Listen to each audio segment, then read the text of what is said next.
తాకట్లో ఉన్న మీ బంగారాన్ని విడిపించి ఆ రోజు ఆన్లైన్ రేటుకి కొంటాం. Sharma gold company. నమస్కారం, శ్రీమాత్రే నమః. Welcome to Suman TV. నేను గీతాంజలి. ప్రస్తుతం మనం శ్రీ శ్రీ శ్రీ ఆనంద శివకామేశ్వరి సన్నిధానంలో ఉన్నామండి. మనతో పాటు ఉన్నారు పీఠాధిపతులు శ్రీ శ్రీ శివకామేశ్వరి ఆనందమయ్య అమ్మ. మాతాజీతో మాట్లాడదాం. అమ్మ నమస్కారం. శ్రీమాత్రే నమః తల్లి. శ్రీమాత్రే నమః. దేవుడి ముందు ఖచ్చితంగా పూజ అంతా అయిపోయిన తర్వాత ఒక కొబ్బరికాయ కొడతాం. పొరపాటున కొబ్బరికాయ కనుక కుళ్ళిపోతే ఇక అంతే, అశుభం, ఏదో జరగబోతుందని ఒక భయం వెంటాడుతూనే ఉంటుంది. కొబ్బరికాయ కొట్టానండి, అది కుళ్ళిపోయింది, ఇది ఏమైనా అనర్థమా అని అందరినీ అడుగుతూ ఉంటారు, కనపడిన వాళ్ళందరినీ. అలాగే దేవాలయాలకు వెళ్ళినప్పుడు ఇలా జరుగుతూ ఉంటుంది. ఎక్కడైనా సరే చాలా చోట్ల నిజంగానే కొబ్బరికాయ కుళ్ళిపోతే అది అశుభమా? యాదేవి సర్వభూతేషు భ్రాంతి రూపేణ సంస్థిత. నమస్తస్యై నమస్తస్యై నమస్తస్యై నమో నమః. అందరికీ సమాధానం దొరికిందని అనుకుంటున్నాను. భ్రాంతేనా? ఎందుకంటే అమ్మా, పూర్వం కొబ్బరికాయలు కావాలంటే పెరట్లోకి వెళ్ళి తీయించుకొని వాడుకునేవారు కాబట్టి కుళ్ళేవి కాదు. ఇప్పుడు ఎక్కడి నుంచో ప్రయాణం చేసి వస్తున్నాయి. కొబ్బరికాయ ఎక్కువ కాలం నిలవ ఉండదు. కుళ్ళిపోక ఏమవుతుంది? కుళ్ళిపోయినంత మాత్రాన అశుభం ఏం కాదు, అది ప్రకృతి పరంగా జరిగింది. దాని పని అయిపోయింది, తీసి పక్క పడేసి ఇంకోటి కొట్టుకోండి. ఇలా ప్రతిదానికి భయపడుతూ ఉంటే ఇక బతకలేము. అందుకే భక్తి స్థానంలో భయం తీసి అవతల పడేయండి, అప్పుడే దేవుణ్ణి చూడగలం.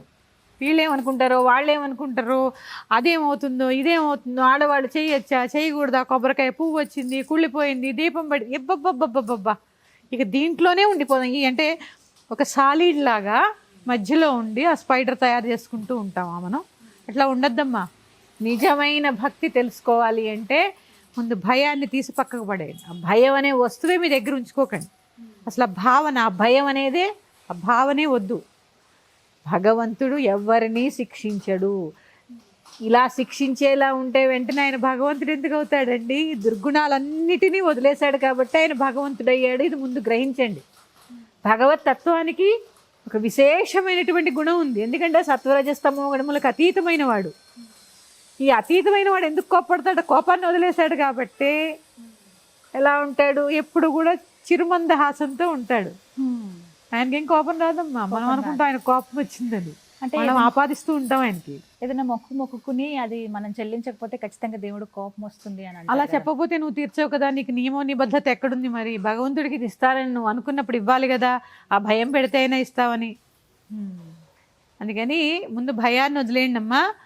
కొబ్బరికాయ కుళ్ళిపోయినంత మాత్రాన మన జీవితం ఏమీ తారుమారు అయిపోదు. ఆ కాయ పక్కకు పడేసి, మా పీఠంలో రోజు కొట్టేటప్పుడు ఎప్పుడో అప్పుడు అలా కుళ్ళిపోతూనే ఉంటాయి. అందుకని మాకు ఇంతవరకు ఏం జరగలేదు. ఇది పక్క పడేసి కొత్తది కొడుతూ ఉంటాం. అలాగే మీరు కుళ్ళిపోయింది అడిగారు, పువ్వు. నెక్స్ట్ ఆ క్వశ్చన్ అడగాల వద్దని ఆలోచిస్తున్నాను. పువ్వు వస్తే అది సంబరపడిపోతామో కదా. ఏమీ సంబరపడక్కర్లేదు. దానికి కూడా ప్రకృతి సిద్ధంగా ఆ కొబ్బరికాయలో పువ్వు ఏర్పడింది. అది మీ దాకా వచ్చింది, కొట్టారు, పువ్వు వచ్చింది. పువ్వు వచ్చినంత మాత్రాన మనం మహారాజులం అయిపోము, కుళ్ళిపోయినంత మాత్రాన బంటులైపోము. ఇదైతే ఎందుకంటే మనకి ప్రతీది అన్నీ మంచే కావాలి. ఇప్పుడు చూడండి, గ్రహణం ఉంది, అది భౌగోళికంగా జరుగుతుంది. గ్రహణం అనేది మనం వద్దన్న ఆగిపోతుందా? మరి దానికి భయపడ్డం ఎందుకు? అది జరగాలి. ఎందుకంటే సృష్టిలో గ్రహణం కూడా ఉందని మనం గ్రహించాలి. మనిషికి కష్టాలు ఉన్నాయి, సుఖాలు ఉన్నాయి, రాత్రి ఉంది, వెలుతురు ఉంది. ఎప్పుడు వెలుతురే ఉండాలంటే సాధ్యమేనా? రాత్రిలో దొరికే సుఖం, నిద్ర, మరుపు ఇవన్నీ ఉన్నాయి. చీకట్లో కూడా, కష్టాల్లో కూడా ఎన్నో సుఖాలు ఉంటాయి తెలుసుకోగలిగితే. అందుకని భయాల్ని పక్కకు పడేయండి. కొబ్బరికాయ కుళ్ళినా ఏమైపోదు, పువ్వు వచ్చినా ఏమీ అయిపోదు. ఇలాంటి అక్కర్లేని విషయాలకి భయపడిపోతూ అడుగు అడుగున, ఇప్పుడు కొబ్బరికాయ కుళ్ళిపోయింది, ఓ మొక్కు. కొబ్బరి పువ్వు వచ్చింది, ఒక మొక్కు. చూడండి, ఇదంతా అక్కర్లేకుండా మీకు మీరేం చేసుకుంటున్నారు?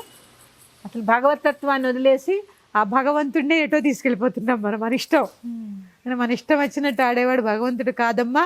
భగవంతుడికి ఆగ్రహం ఉండదు, ఎందుకంటే అవన్నిటినీ ఆయన జయించేశాడు కాబట్టి భగవంతుడు అయ్యాడు అనేది గ్రహించండి అక్కడ. కాకపోతే దాన్ని ఏమంటారు, ప్రహ్లాదుడు అంతటి వాడు జపం చేసే ఉగ్ర రూపంలో వచ్చి హిరణ్యకశిపుడిని సంహరించాడంటే ఆయన భక్తికి మెచ్చి. అక్కడ మీరు ఒకటి గమనించలా, ఆయన భక్తుడిని హిరణ్యకశిపుడికి ఎంత హింసించాడండి. చిన్న కుర్రాడిని పాముల మధ్యలో కూర్చోబెట్టాడు, కొండ మించి పడేశాడు, అగ్నిలో పడేశాడు. అయినా కూడా పాపం కాపాడుకుంటూ వచ్చాడు శ్రీహరి. ఇంకా ఆ సమయంలో కూడా ఆయన సంహరించకపోతే ఇంకా ఎన్ని బాధలు పెడతాడో. అప్పుడు కదా నువ్వు భగవంతుడు ఉన్నాడు అని చూపించడానికి, మనకి తెలియడానికి. నువ్వు భక్తితో పిలిస్తే నేను వచ్చి నీ కోసం ఏదైనా చేస్తానని చెప్పడానికి ప్రహ్లాదు ఉదాహరణ. భగవంతుడిని పిలవడానికి భయపడలా, కొబ్బరికాయ కుళ్ళిందా అని అడగలా, భక్తిగా త్రికరణ శుద్ధిగా.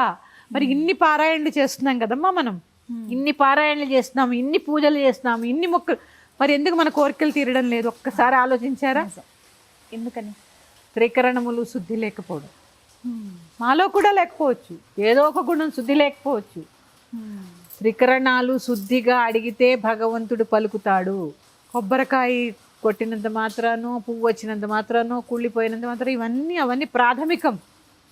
భగవతత్వం అంటే చాలా ఉంది తెలుసుకోవడానికి. భగవంతుణ్ణి ముందు తెలుసుకునే ప్రయత్నం చేయండి. అందుకే మనకి పూజ పెట్టింది కూడా అమ్మ.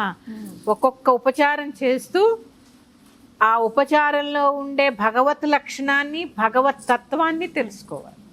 ధూపం ఎందుకు వేస్తున్నాం, దీపం ఎందుకు వెలిగిస్తున్నాం, నివేదన ఎందుకు చేస్తున్నాం, స్నానం ఎందుకు చేయిస్తున్నాం, వస్త్రాలు ఎందుకు సమర్పిస్తున్నాం, ఇవన్నీ కూడా, ఈ ఉపచారాలన్నీ కూడా ఆంతర్యం ఏంటి, అవి చేస్తూ అసలైన భగవతత్వానికి చేరువవ్వాలి తప్ప ఎప్పుడు ఎల్కేజీలోనే ఉంటాం, నర్సరీలో కొబ్బరికాయల దగ్గరే ఆగిపోతాం. ఏ నూనె వేయాలి, ఎన్నొత్తులు వేయాలి, ఎన్ని దీపాలు పెట్టాలి, ఇవి పరిహారం చేస్తే ఇంత మనం ఏం చేస్తామమ్మా? ఉదాహరణ, నేను కూడా, పోనీ మీతో పాటు నేను కూడా కుడితిలో పడ్డ ఎలకల్లాగా కుడితిలోనే తిరుగుతాం. ఎందుకంటే మనకు బయటకు రావాలని ఉండదు. కానీ అమ్మ ఏం చెప్పింది? సంసార పంక నిర్మగ్న సముద్ధరణ పండిత. నువ్వు సంసారం అనే బురదలో ఉన్నావురా, నిన్ను ఉద్ధరించడానికి నేను ఉన్నాను అంటావు. అబ్బే, ఆ బురద పట్టుకునే ఉంటాం మనం. ఎలా ఉండమంది? ఆ బురదలో ఉండి కూడా ఒక కమలంలా వికసించి నువ్వు కమలంలా ఎప్పుడైతే వికసిస్తావో నీ వెంటే నేను ఉంటా. అందుకే నిన్ను ఉద్ధరించడానికే నేనున్నా. మనకి ఉద్ధరణ అక్కర్లే. మనకి ఎంతసేపు ఏం కావాలి? మన పిల్లలు డిగ్రీలు చదవాలి, ఉద్యోగం చేయాలి. మనం పుట్టింది ఎందుకు ఉండాలి? ఇవి కూడా ఉండాలి. ఎందుకంటే యుగ ధర్మాలు భుక్తి కావాలి. మరి అన్నం ఎవరు పెడతారని మీరు అడగచ్చు. కరెక్ట్, ఉండాలి. పిల్లలు చదువుకోవాలి, ఉద్యోగం చేయాలి. వాటితో పాటు మన ధర్మాన్ని కూడా తెలుసుకోవాలి. మనం ఎందుకు పుట్టామో ప్రతి మనిషి తెలుసుకోవాలి. ఇలా తెలుసుకున్న రోజుని ఈ అపోహలు, భయాలు, ఇది చేయకూడదు, అది చేయకూడదు, ఆడవాళ్ళు చేయొచ్చా, మగవాళ్ళు చేయొచ్చా, ఆ పూజ, ఈ గ్రహణం, ఇవన్నీ కూడా ఎవరికి వాళ్ళకే సమాధానాలు దొరికేస్తాయి. అందుకని ఆలోచన మొదలు పెట్టండి. పెద్దగా థింక్ బిగ్. భగవంతుడి విషయంలో కూడా థింక్ బిగ్. పెద్దగా ఆలోచించడం నేర్చుకోండి. ఎప్పుడైతే పెద్దగా ఆలోచిస్తావు, ఎందుకంటే సూక్ష్మంగా ఉంటాడు కాబట్టి పెద్దగా ఆలోచించాలి. నీవార శోకవర్తన్వే పీతాభాసచనోపమాతస్య శిఖాయ మధ్య పరమాత్మ వ్యవస్థిత. నీవారములలో ఆ చివరి ఎంత ఉన్నాడో అంతున్నాడంట పరబ్రహ్మ. ఆయన్ని చూడాలంటే మనం ఎంత సూక్ష్మంగా మారాలి. అందుకని కొబ్బరికాయల దగ్గర, దీపాల దగ్గర, పూజల దగ్గర, పారాయణల దగ్గర ఇవన్నీ చేస్తూ ఆగిపోకుండా ఏదైనా జరిగితే ఏదో ప్రమాదం ముంచుకొస్తుందనే భావన లేకుండా ఇవి చేయాలి. ఇవి చేస్తూ చక్కగా భగవంతుడి యొక్క తత్వాన్ని పట్టుకునే ప్రయత్నం చేద్దాము. మరొక్క అంశంతో మీ ముందుకు వస్తాను. శ్రీమాత్రే నమః. స్వస్తి.